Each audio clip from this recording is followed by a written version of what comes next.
The Krell Dominion had ruled the galaxy for 3,000 years.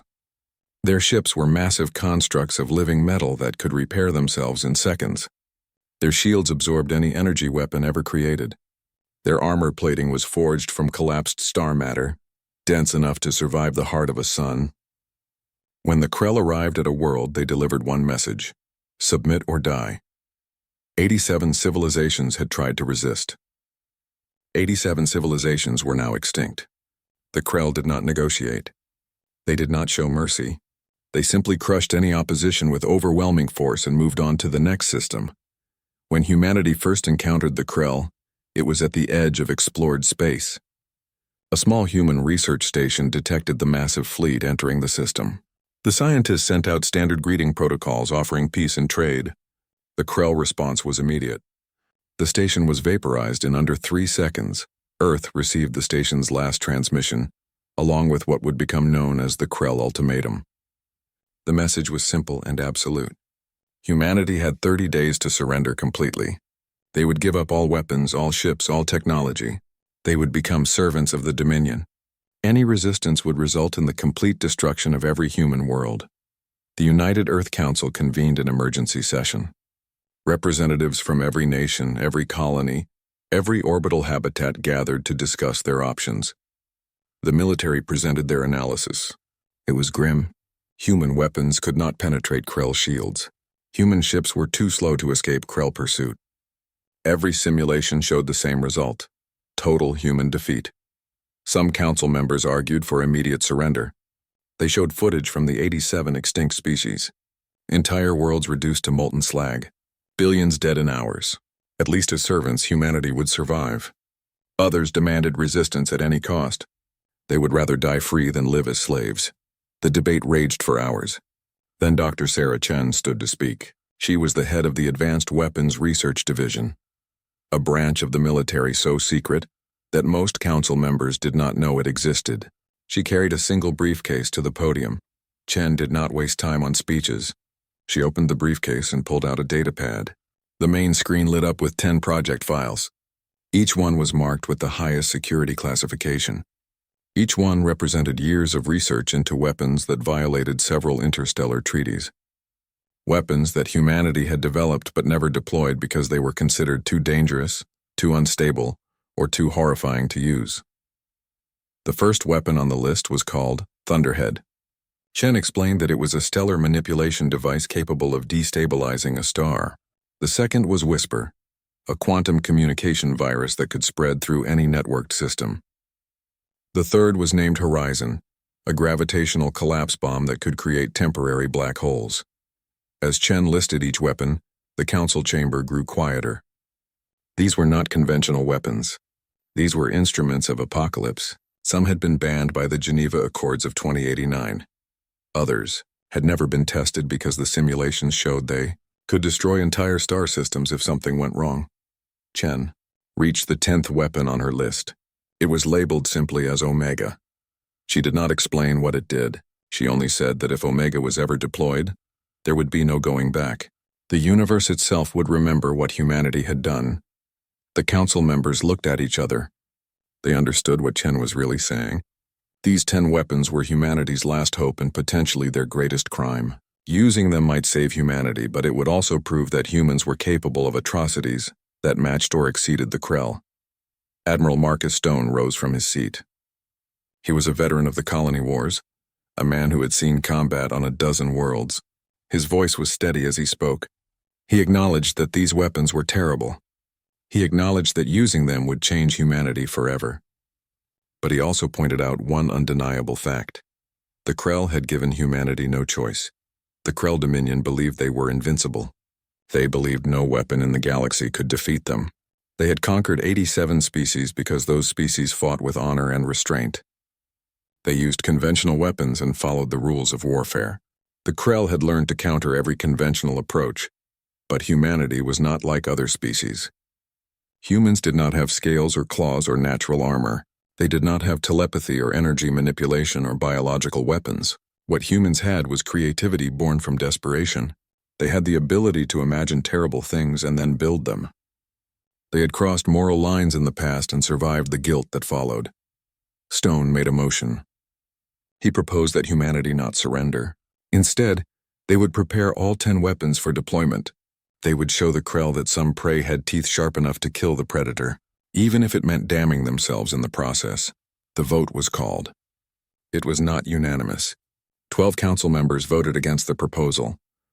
They could not accept that humanity would become monsters to fight monsters, but the majority voted yes. The decision was made. Dr. Chen closed her briefcase. She had 30 days to make sure all 10 weapons were operational. 30 days to coordinate the most complex military operation in human history. 30 days to prepare for war against an enemy that had never known defeat. As the council dispersed, Chen stood alone at the podium. She thought about what they were about to do. The Krell thought they were invincible. They thought their shields and their armor and their 1,000 years of conquest made them untouchable. They were wrong. Humanity had built 10 weapons that should never exist. Now they were going to use them. The galaxy would watch. The galaxy would judge. But most importantly, the galaxy would learn that humanity was not like the other 87 species. When humans were pushed to extinction, they did not die quietly. They took their enemies with them into the dark. The Krell fleet arrived exactly on schedule. 30 days after their ultimatum, 500 massive warships emerged from faster-than-light travel at the edge of Earth's solar system. Each ship was the size of a small city, bristling with weapons that could crack planets. They moved in perfect formation, a wall of living metal advancing toward humanity's homeworld. Fleet Commander Zareth stood on the bridge of the flagship Eternal Dominion. He had overseen the subjugation of 17 species during his career. This would be his 18th. He expected no resistance. The humans had not responded to the ultimatum, which meant they were either preparing to surrender or foolishly planning to fight. Either way, the outcome was predetermined. Zareth reviewed the intelligence reports on humanity. They were a young species, barely 300 years into space travel. Their technology was primitive compared to the Dominion. Their ships were slow. Their weapons were weak. Their largest fleet numbered less than 200 vessels. The humans had no chance. What Zareth did not know was that every human ship had been evacuated.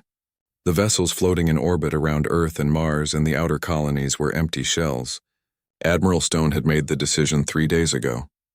If the Krell wanted targets, humanity would give them targets, just not the ones they expected. The human fleet waited in high orbit above Earth. 200 ships arranged in defensive formation, their weapons powered up, their shields at maximum. It looked like humanity was preparing for a last stand. It looked like they were going to fight with everything they had. Zareth almost felt disappointed.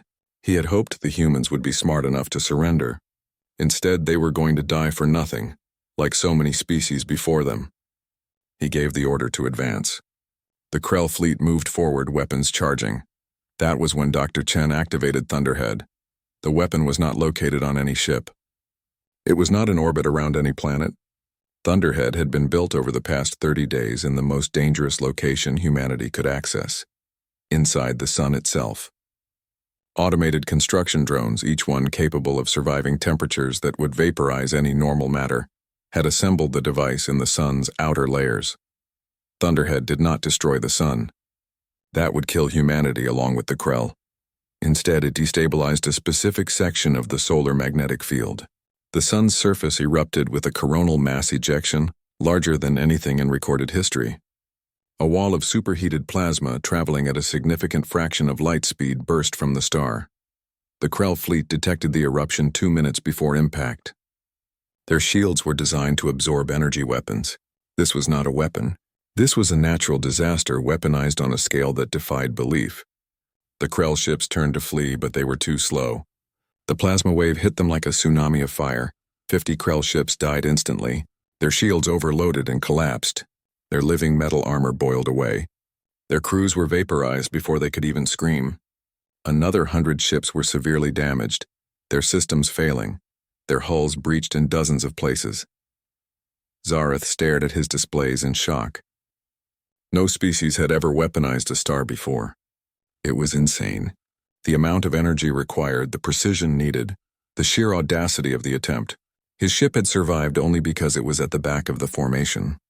Half his fleet was gone in seconds. He barely had time to process what happened before the second weapon activated. Whisper was a quantum virus, a piece of malicious code that existed in a state of superposition until observed. The moment the Krell shields had collapsed from the plasma wave, human stealth drones had fired microscopic data packets into the damaged ships. The packets were too small to detect, too fast to track. They embedded themselves into the Krell computer systems. Then Whisper woke up. The virus spread through the Krell fleet network like wildfire. It rewrote command codes. It corrupted navigation systems. It turned weapons against their own ships. Within minutes, the surviving Krell vessels were firing on each other. Zareth watched in horror as his own fleet tore itself apart. Ships that had survived the plasma wave were now being destroyed by their sister vessels. He tried to shut down the network, to isolate his ship from the chaos. But Whisper was already inside. His weapons console activated on its own, targeting systems locked onto nearby Krell ships. He screamed orders to override, but the virus was faster. The Eternal Dominion fired its main guns into a damaged cruiser, ripping it in half. The Krell fleet was in complete disarray. Ships tumbled out of formation. Some fled deeper into the solar system. Others tried to jump to faster-than-light speeds, but their navigation systems were corrupted. 3 ships accidentally jumped into each other, creating a massive explosion that took out 5 more vessels. In less than 10 minutes, the Krell fleet had gone from 500 ships to less than 200. And humanity had only used 2 of their 10 weapons. Admiral Stone watched from the command center buried deep beneath Earth's surface. The main display showed the carnage in real time. Part of him felt sick. They had just killed hundreds of thousands of Krell. They had weaponized their own sun. They had unleashed a virus that turned the enemy's technology against them. These were not the actions of civilized people. But then he remembered the 87 extinct species. He remembered the research station vaporized without warning. He remembered the Krell ultimatum that gave humanity the choice between slavery and death. His guilt hardened into resolve. This was not over. The Krell still had 200 ships.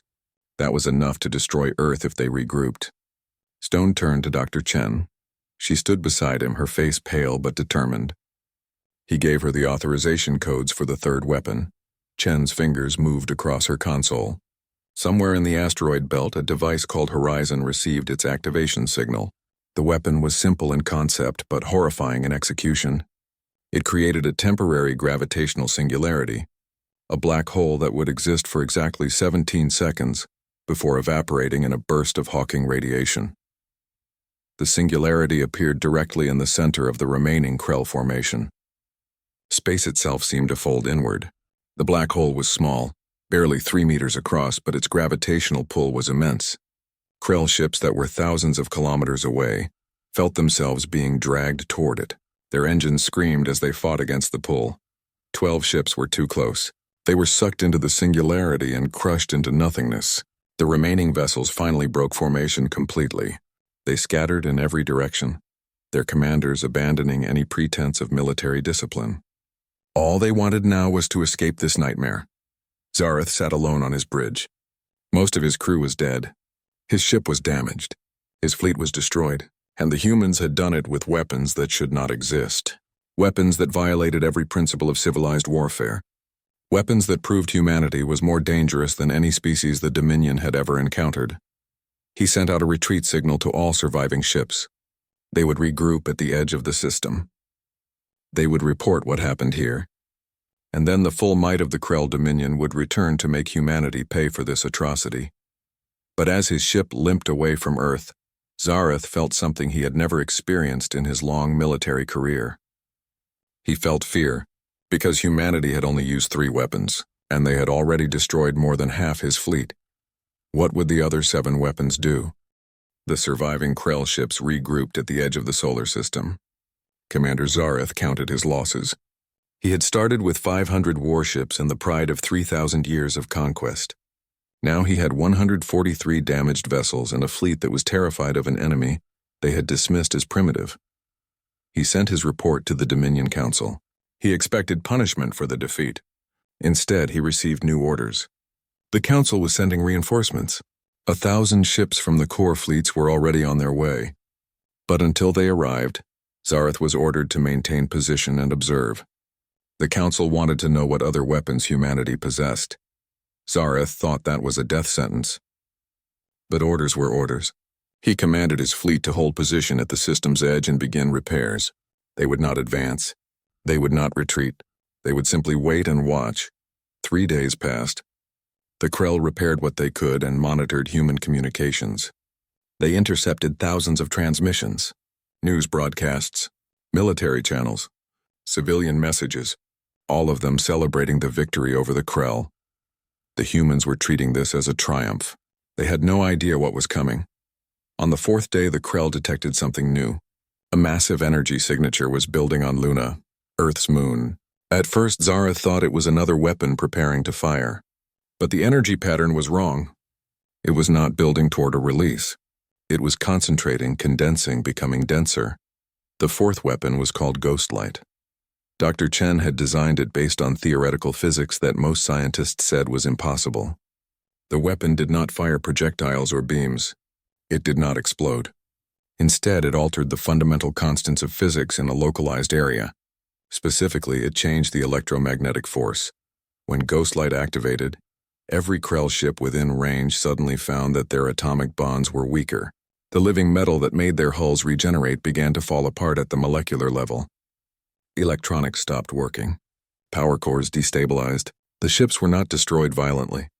They simply came apart like sandcastles in the tide.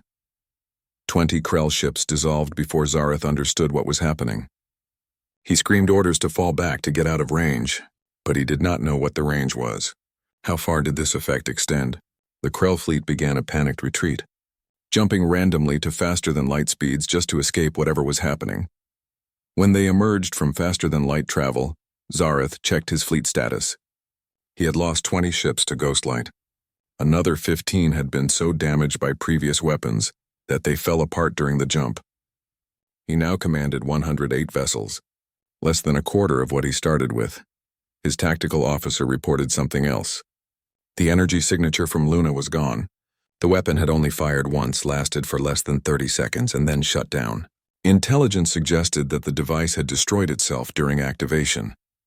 Ghostlight was apparently so powerful that humanity could only use it once.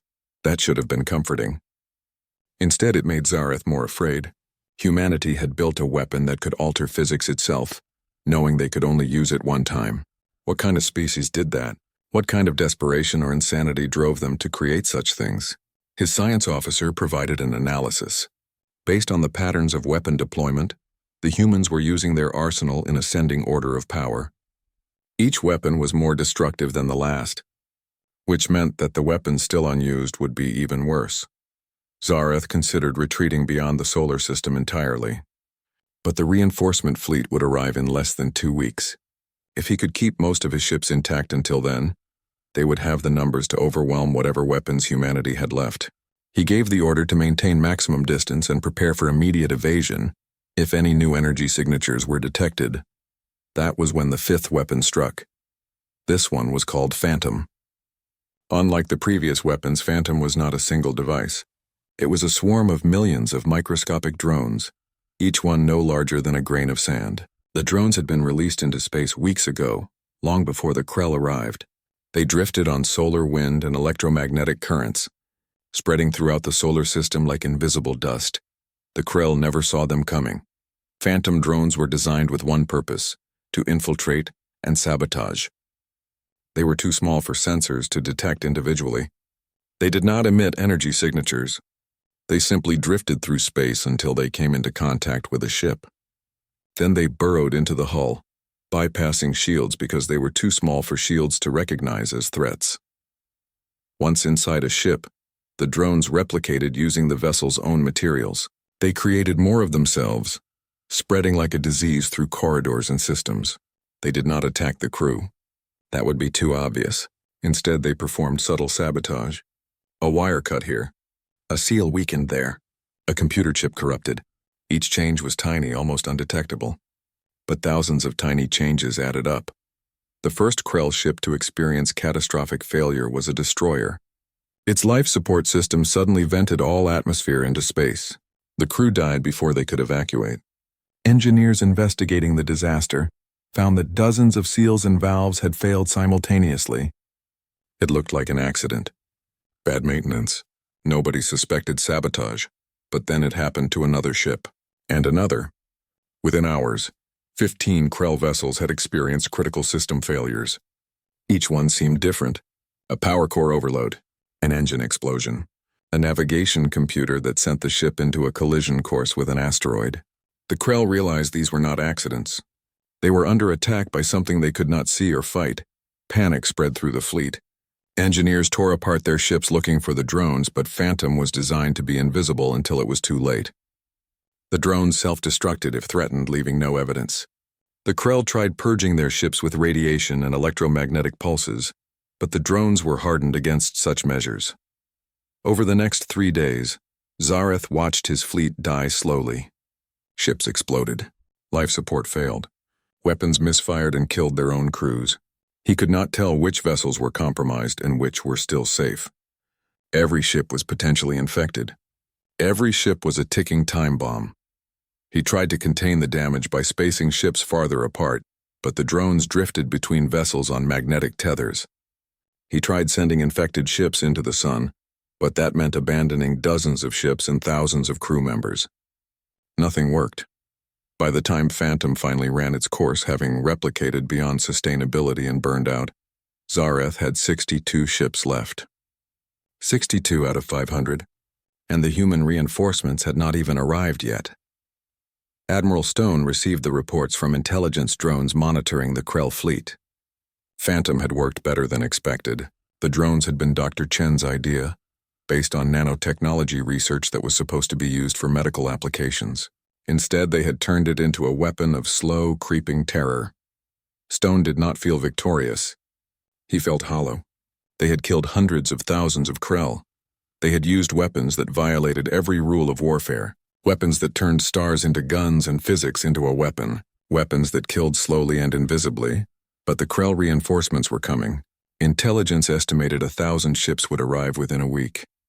62 damaged vessels would not be enough to threaten Earth, but 1,000 fresh warships certainly would. Stone looked at the list of remaining weapons, 5 more. 5 chances to stop the largest fleet humanity had ever faced. He wondered if they would be enough. He wondered if humanity would survive this war. But most of all, he wondered if survival was even worth it. Because to win against the Krell, humanity had become something monstrous. Dr. Chen entered the command center. She looked exhausted. She had not slept since the war began. She carried another datapad with specifications for the 6th weapon. This one was called Nightfall. Stone took the pad and read the details. When he finished, he looked at Chen with something like horror. She met his eyes without flinching. They had crossed so many lines already. What was one more? He authorized the deployment of the 6th weapon. Somewhere in deep space, an automated system received the signal and began the activation sequence. The Krell reinforcements would arrive soon. They would find out exactly what happened when humanity decided that survival was worth any price, even damnation. The Krell reinforcement fleet arrived exactly on schedule. 1,000 warships emerged from faster-than-light travel in perfect formation. Supreme Commander Talvor led this armada personally. He had reviewed Zareth's reports with disbelief and fury. No primitive species should have been able to destroy over 400 Krell ships. It was impossible. It was an insult to 3,000 years of Dominion supremacy. Talvor's orders were absolute. He would crush humanity completely. Every human world would burn. Every ship would be destroyed. Every colony would be reduced to ash. The humans had humiliated the Dominion. They had violated the natural order of the galaxy. For that, they would suffer extinction so complete that even their memory would fade. The reinforcement fleet advanced into the solar system. They moved cautiously, shields at maximum, sensors scanning for any sign of the weapons Zareth had reported. Talvor expected ambushes. He expected desperate attacks. He expected the humans to use whatever remained of their arsenal in a final suicidal gesture. What he did not expect was silence. The solar system seemed empty. Human ships floated dead in space. Their crews evacuated long ago. Earth's orbital defenses were inactive. Mars showed no military activity. The colonies on the outer planets had gone dark. It was as if humanity had simply vanished. Talvor was not fooled. He ordered his fleet to advance slowly, maintaining defensive formations. The humans were planning something. He would not fall into the same trap that had destroyed Zareth's fleet. Whatever weapons the humans had, he would be ready. The sixth weapon activated when the Krell fleet crossed the orbit of Jupiter. Nightfall was not a single device. It was a network of satellites positioned throughout the solar system, each one containing a quantum entanglement communicator linked to a neutron star fragment. The fragments were small, no larger than a marble, but they contained the mass of a mountain, compressed into something smaller than a human hand. When Nightfall activated, each satellite released its neutron star fragment. The physics were simple and horrifying. Neutron star material is so dense that it warps space around it. A marble-sized piece creates a gravitational field strong enough to crush anything nearby, but these fragments were not stationary. They had been accelerated to a significant fraction of light speed before release. Relativistic neutron star fragments. The Krell detected the projectiles 2 seconds before impact. Their sensors barely registered the objects because they were so small. By the time the Krell understood what was happening, it was too late. The fragments tore through the fleet like bullets through paper. Shields meant nothing. The gravitational distortion ripped them apart. Armor meant nothing. The density of the fragments was so extreme that they passed through Krell ships like the ships were not even there. Each fragment left a perfectly circular hole through every vessel it encountered. And because they were traveling at relativistic speeds, each impact released energy equivalent to a nuclear bomb. Ships exploded. Dozens at first, then hundreds. The fragments did not slow down or stop. They continued through the fleet, each one destroying every ship in its path. The Krell tried to evade, but the fragments were too fast. They tried to shoot them down, but weapons fire could not affect something with that much gravitational mass. In less than 5 minutes, 300 Krell ships were destroyed. Talvor watched his fleet die and felt something break inside him. This was not warfare. This was annihilation. The humans were not fighting like any species he had ever encountered. They were using weapons that should not exist, that violated basic principles of civilized combat. They were willing to pay any price, cross any line, commit any atrocity to survive. He gave the order to retreat, to fall back beyond the orbit of Jupiter. The fragments eventually slowed and dispersed, their trajectories carrying them out of the system. But the damage was done. Talvor had started with 1,000 ships. Now he had 700. And he still had not even approached Earth. The Dominion Council contacted him directly. Their faces appeared on his command screen. Ancient and powerful beings who had ruled the galaxy for millennia. They demanded an explanation. How could one primitive species destroy over 700 Krell ships? How could humanity possess weapons that could challenge the Dominion? Talvor had no answer. He could only report what happened. The stellar plasma wave, the quantum virus, the gravitational singularity, the physics alteration device, the nanodrone swarm, the relativistic fragments. Each weapon was worse than the last. Each one proved that humanity fought without restraint or mercy. The council debated. Some argued for retreat, for leaving humanity alone. The cost of conquest was too high. But the majority refused. The Dominion had never retreated before. They had never left an enemy alive. If they backed down now, every species in the galaxy would see it as weakness. The Dominion would collapse within decades. They gave Talvor new orders. Advance and destroy Earth at any cost. Use every weapon in the Krell arsenal. Hold nothing back. If 700 ships were not enough, then 700 ships would simply have to be enough. Because there were no more reinforcements. The core fleets had been stripped to assemble this armada. This was the Dominion's final gambit. Talvor acknowledged the orders. He prepared his fleet for the advance. They would move slowly, carefully, ready to respond to any new weapons. They would show no mercy. When they reached Earth, they would crack the planet in half and scatter its remains across the void. But as his ships began their advance, Talvor received a transmission from Earth. It was broadcast on all frequencies meant to be heard by every Krell ship. The message was simple, delivered in a calm female voice. Dr. Sarah Chen identified herself as the architect of humanity's weapons. She spoke directly to Talvor. She told him that humanity had used 6 weapons, 6 out of 10. Each one had been more powerful than the last, just as the Krell had surely noticed. She asked Talvor if he understood what that meant. She asked if he was prepared for what came next.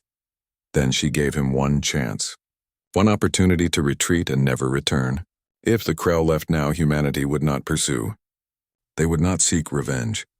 They would simply let the Dominion go and hope that both species could learn to coexist without further bloodshed. But if the Krell advanced, if they continued this war, humanity would deploy the remaining 4 weapons. And Chen promised that those weapons were so terrible, so absolute in their destructive power, that even humanity feared to use them. She said that the first 6 weapons were warnings. The last 4 were apocalypse.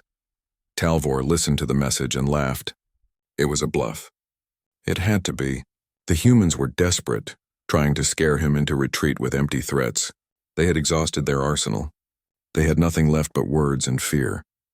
He deleted the message and gave the order to advance at full speed. His fleet surged forward, weapons charged, shields at maximum. They would reach Earth in 6 hours. They would finish this war. They would prove that the Krell Dominion could not be defeated. Admiral Stone watched the Krell fleet accelerate toward Earth. He had hoped Chen's message would convince them to retreat. But the Krell were too proud, too convinced of their superiority. They thought humanity was bluffing. They did not understand that every word Chen spoke was truth. Stone looked at the specifications for the 7th weapon. It was called Redshift.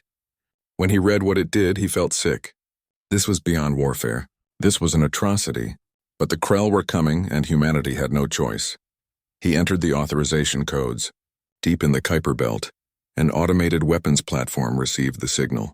Redshift began its activation sequence. The Krell would reach Earth in 6 hours. They would encounter the 7th weapon in 3. The Krell fleet crossed into the inner solar system with weapons hot and shields reinforced. 700 ships formed a spearhead formation designed to penetrate any defense. Supreme Commander Talvor stood on his bridge and watched Earth grow larger on his displays. The blue planet looked peaceful, almost inviting. Soon it would be nothing but debris and ash. His sensors detected a massive energy buildup ahead. The 7th weapon was activating. Talvor smiled grimly. Let the humans deploy whatever they had left. 700 Krell warships could withstand anything. They had survived the previous 6 weapons. They would survive this one too. Redshift was different from the other weapons. It did not destroy matter or manipulate physics in localized areas. Instead, it targeted something much more fundamental: time itself. The weapon was based on research into temporal mechanics, a field that most scientists considered theoretical at best and impossible at worst. But humanity had made it work. When Redshift activated, it created a bubble of accelerated time around the Krell fleet. From the outside, the bubble looked like a shimmering sphere of distorted space. From inside, time suddenly began moving faster, much faster. The Krell did not notice anything at first. Their clocks still ticked at the same rate. Their computers functioned normally. But relative to the rest of the universe, time inside the bubble was moving 1,000 times faster. Every second that passed outside the bubble equaled 16 minutes inside. The first signs of disaster appeared within what the Krell experienced as an hour. Ships began reporting system failures, not from sabotage or weapons fire, but from age. Components that should last for decades were wearing out in hours. Hull plating developed stress fractures from years of micrometeorite impacts that occurred in compressed time. Biological systems in the living metal hulls began to decay. Talvor finally understood what was happening when one of his ships simply fell apart. The vessel had been in service for 50 years. Inside the time bubble, it had aged another 50 years in a few hours. Metal fatigue, system degradation, accumulated damage from countless battles all caught up with it simultaneously. The ship broke into pieces without any external attack. He screamed orders to retreat to escape the bubble, but the time acceleration made faster-than-light jumps impossible. The calculations required precision that could not be maintained when time was flowing differently. Ships that tried to jump ended up scattered across the solar system, torn apart by the attempt. The Krell fleet could only watch as they aged to death. Ships that had been built centuries ago reached the end of their functional lifespan in hours. Crews that had survived dozens of battles died of old age complications as their bodies experienced years of time in minutes. The living metal that made Krell ships unique began to die, its biological processes unable to sustain themselves under temporal acceleration. Some ships tried to maintain themselves, to repair the damage as it accumulated. But they could not keep up. For every repair they made, 3 more systems failed. Engineers worked desperately, replacing components, patching hulls, rerouting power. It was like trying to stop a flood with a bucket. Outside the bubble, Admiral Stone watched the Krell fleet die slowly. The time distortion made it difficult to observe what was happening inside, but sensors showed ships breaking apart, exploding, or simply going dark. The bubble would last for 6 hours of external time. Inside, the Krell would experience 250 days. 250 days of accelerated decay. 250 days of watching their ships fall apart. 250 days of knowing they were trapped with no escape. It was cruel. Stone knew that. Redshift was designed to make the enemy suffer, to give them time to understand their mortality. The previous weapons had killed quickly. This one took its time. He felt disgust at what humanity had become, but he also remembered why they had created these weapons. The Krell had given humanity no choice. Inside the time bubble, Talvor experienced 8 months of slow horror. He watched his fleet disintegrate ship by ship. He received reports of crew members dying from rapid aging. He saw the proud vessels of the Dominion reduced to floating scrap. Some crews mutinied, trying to escape in any way possible. Others simply gave up and waited for death. Talvor sent continuous transmissions to the Dominion Council, but the time dilation meant his messages took forever to transmit. By the time a signal left the bubble, hours had passed inside. He was effectively cut off from command, trapped in a prison of accelerated time. He had time to think. Too much time. He thought about the 87 species the Krell had destroyed. Had any of them possessed weapons like this? Had any of them been capable of such cruelty? Or had humanity invented new depths of warfare that the galaxy had never seen? The answer terrified him. Humanity was different. Other species fought to win. Humans fought to survive. And there was no limit to what they would do when survival was at stake. After what felt like 8 months to the Krell, the time bubble collapsed. Only 93 ships remained functional. The rest were debris fields or dead hulks floating in space. Of those 93 ships, most were heavily damaged, operating on emergency power with skeleton crews. Talvor's own flagship had survived, but barely. Half his crew was dead. His weapon systems were offline. His engines were failing. He had commanded the greatest fleet the Dominion had ever assembled. Now he led a broken remnant that could barely maintain orbit. Dr. Chen's voice came over the communication channel again. She did not gloat. She did not celebrate. She simply asked if Talvor was ready to listen now. She told him that humanity had used 7 weapons. 3 remained. She gave him the same offer as before. Retreat now and both species could survive. Continue the war, and the Krell would face weapons even more terrible than Redshift. This time, Talvor believed her. He had seen what humanity was capable of. He had experienced their willingness to cross any moral boundary. He knew that if the remaining 3 weapons were worse than what he had already faced, the Krell Dominion itself was at risk. He prepared to order a full retreat. He would return to Dominion space with his battered fleet. He would report to the Council that humanity could not be conquered at any acceptable cost. He would recommend a treaty, a border, anything to avoid further conflict. But before he could give the order, the Dominion Council transmitted new commands. They had been monitoring the battle from afar. They had seen 700 ships reduced to 93. They understood the threat humanity posed, and they had made their decision. The Council ordered Talvor to activate the Dominion's ultimate weapon. It was called the World Ender, a device that had been used only twice in 3,000 years. The weapon could not be aimed at ships. It could only target planets. When activated, it would ignite Earth's atmosphere and boil its oceans. Every human on the planet would die within hours. The Council knew this meant Talvor's fleet would also die. They were too damaged to escape the blast radius. But that was an acceptable sacrifice. Humanity had proven too dangerous to exist. Even if it cost the entire Krell fleet, Earth had to be destroyed. Talvor stared at his orders for a long moment. Then he entered the activation codes. The World Ender began charging. It would take 30 minutes to reach full power. 30 minutes until Earth died and took the Krell fleet with it. On Earth, alarms screamed across every command center. Sensors detected the massive energy buildup on the Krell flagship. Admiral Stone recognized the signature immediately. The Krell were deploying their planet killer. In half an hour, everyone on Earth would be dead. There was no time for evacuation. No time for countermeasures. The World Ender was too powerful to stop once activated. This was the Krell's final answer. If they could not conquer humanity, they would exterminate it. Stone looked at Dr. Chen. She met his eyes with a gaze that held no hope, only grim determination. They had 3 weapons left. The 8th was called Cascade. The 9th was Void Whisper. The 10th was Omega. Chen asked which one they should use. Stone closed his eyes. Each weapon was an escalation. Each one pushed humanity further into darkness. But what choice did they have? The Krell were about to destroy their homeworld. He gave the authorization for Weapon 8. Cascade was designed as a response to planet killers. It was humanity's own doomsday device, but with a twist. Cascade did not just destroy a target. It created a chain reaction that spread to nearby objects. One detonation would trigger another, and another, until everything in range was consumed. The weapon launched from a hidden platform on Earth's moon.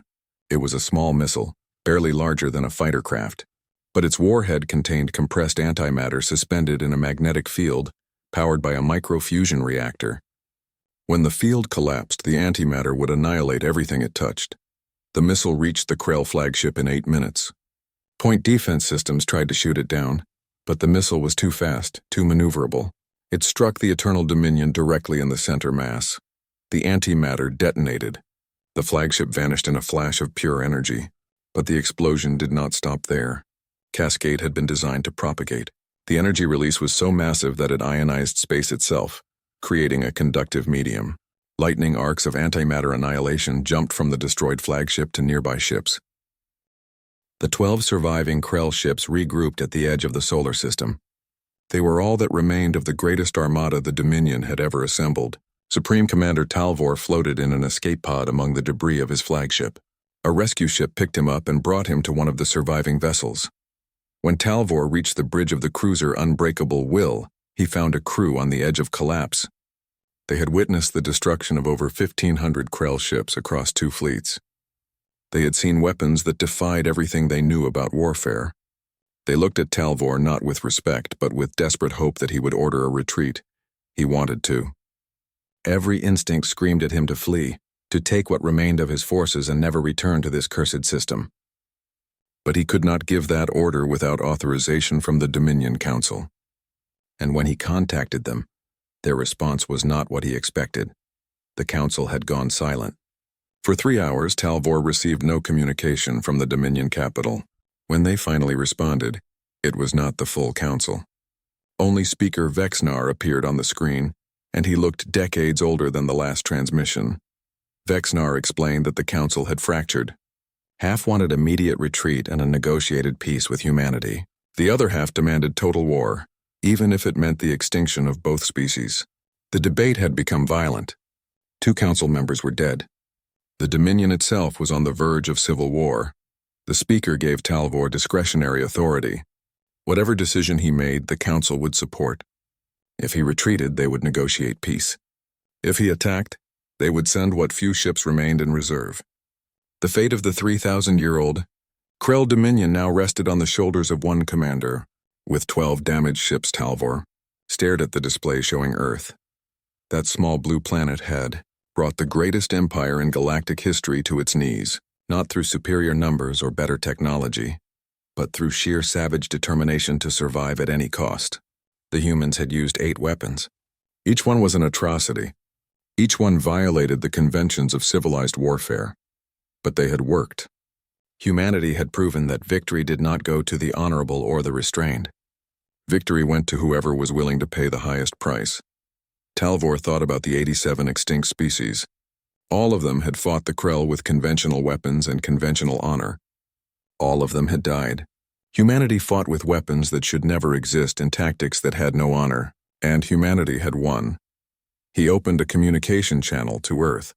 He expected to speak with Admiral Stone or Dr. Chen. Instead, he found himself facing a young woman who identified herself as Ambassador Sarah Reeves. She spoke calmly, without anger or triumph. She told Talvor that humanity did not want to use the final 2 weapons. Reeves explained that Weapon 9, Void Whisper, would permanently contaminate vast regions of space with exotic radiation that prevented faster-than-light travel. Any species using it would doom future generations to slower-than-light travel, trapping them in their home systems. It was a weapon that hurt everyone, victor and defeated alike. And Weapon 10 Omega was something else entirely. Reeves would not explain what it did. She only said that if Omega was deployed, the galaxy would never be the same. Species across hundreds of light years would feel its effects. It was not a weapon to win a war. It was a weapon to end everything. She offered Talvor terms. The Krell would retreat and never return to human space. In exchange, humanity would not pursue. They would not seek revenge. They would not deploy the final two weapons. Both species would have their own territories, their own borders. They would exist separately with a treaty enforced by mutual fear. Talvor listened to the offer. It was generous considering how completely humanity had defeated the Krell. But he understood why they were offering it. Humanity was afraid of what they had become. They had used 8 weapons that turned them into monsters. They did not want to use the 9th and 10th, because they feared there would be no coming back from that darkness. He asked for time to consult with his remaining captains. Reeves agreed. She gave him 6 hours. After that, humanity would assume the Krell intended to continue fighting and would deploy Void Whisper. They would have no choice. Talvor met with his officers. The discussion was brief. They had 12 ships against an enemy that had destroyed over 1,500. They had no reinforcements. Their dominion was fracturing. Continuing the war meant certain death for no gain. The vote was unanimous. They would accept humanity's terms. Talvor contacted Ambassador Reeves and transmitted the Krell's unconditional acceptance. The war was over. He provided coordinates for a neutral meeting point, where treaty negotiations could begin. Then he gave the order for his fleet to withdraw from the solar system. As the Krell ships turned away from Earth, Talvor took one last look at the planet that had defeated him. He thought about the 87 species that had tried and failed to resist the Dominion. He realized now that those species had not been weak. They had been civilized. They had limits they would not cross, lines they would not step over. Humanity had no such limits. When faced with extinction, humans would burn down the galaxy itself if that was what survival required. That made them terrifying, but it also made them survivors in a universe where only the ruthless endured. On Earth, Admiral Stone watched the Krell fleet retreat on his displays. When they jumped to faster-than-light speeds and vanished from sensors, he allowed himself to breathe. The war was over. Humanity had survived. But at what cost? He looked around the command center at the exhausted faces of his staff. They had won, but nobody was celebrating. They all understood what they had done. They had used weapons that violated every principle of ethical warfare. They had killed hundreds of thousands. They had proven that humanity was capable of atrocities that matched the worst species in the galaxy. Dr. Chen approached him. She looked hollow, her eyes distant. She had created the 10 weapons. She had designed each one knowing it would be used to kill. The weight of that responsibility had aged her beyond her years. She asked Stone if he thought they had done the right thing. Stone considered the question carefully. Then he told her the truth. They had not done the right thing. They had done the necessary thing. There was a difference. The Krell had given humanity the choice between slavery and extinction. Humanity had chosen a third option: survival through any means necessary. History would judge them harshly. Philosophers would debate for centuries whether the weapons were justified. Ethicists would use this war as an example of how far civilization could fall when pushed to its limits. But all of that was secondary to one simple fact: humanity still existed. The weapons were decommissioned over the following months. Thunderhead was destroyed, its components scattered into the sun. Whisper's code was deleted from every system. Horizon's gravitational generators were dismantled. Ghostlight had destroyed itself during use. Phantom drones were recalled and neutralized.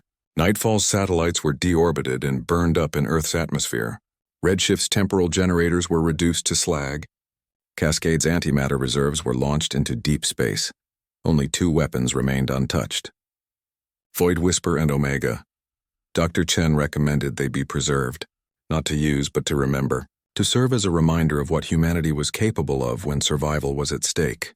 A reminder that should terrify future generations enough that they would never need to use such weapons again. The treaty negotiations took 6 months. The Krell Dominion agreed to stay beyond a boundary line, hundreds of light years from human space. Humanity agreed never to cross into Dominion territory. Both sides established early warning systems to detect any violations. The treaty was guaranteed by mutual fear rather than mutual trust. News of the war spread throughout the galaxy. Other species learned that humanity had defeated the supposedly invincible Krell Dominion. They learned about the weapons humanity had used. The reactions varied. Some species sent congratulations and offers of alliance.